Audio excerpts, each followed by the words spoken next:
Salam alaikum. Aujourd'hui, on va voir ici, comme on le voit ici, on a un cercle C de centre oméga et de rayon R. Donc aujourd'hui, on va étudier ou bien on va voir ce qu'on appelle la condition nécessaire et suffisante pour qu'un point M appartenant au cercle.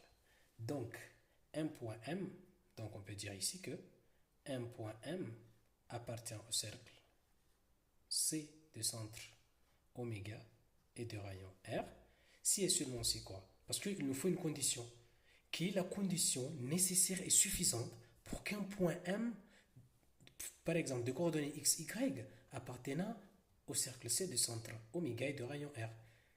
Donc je vous laisse deviner un peu.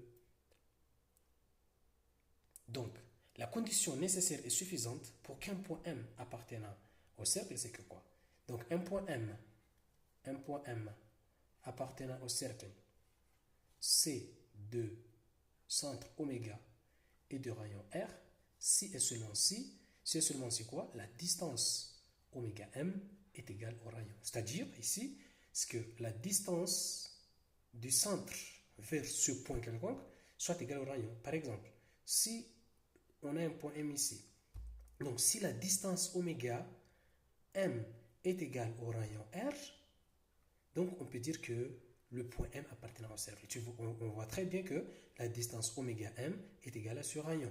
Si on place encore un point M ici, on voit très bien que la distance oméga M soit égale à... Donc, la condition nécessaire et suffisante pour qu'un point M appartenant à un cercle de centre oméga et de rayon R, c'est qu'il faut que la distance du centre du cercle vers ce point est égale au rayon. Donc, la distance oméga M soit égale à R. C'est la condition nécessaire et suffisante pour qu'un point M appartenant au cercle.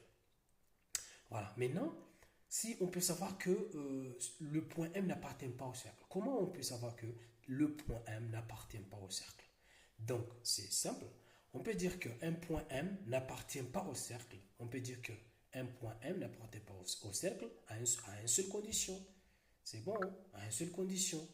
Donc, on peut dire que si par exemple on a un point M ici qui n'appartient pas au cercle, on voit très bien que ce point-là, donc le centre du cercle vers ce point-là, est supérieur au rayon.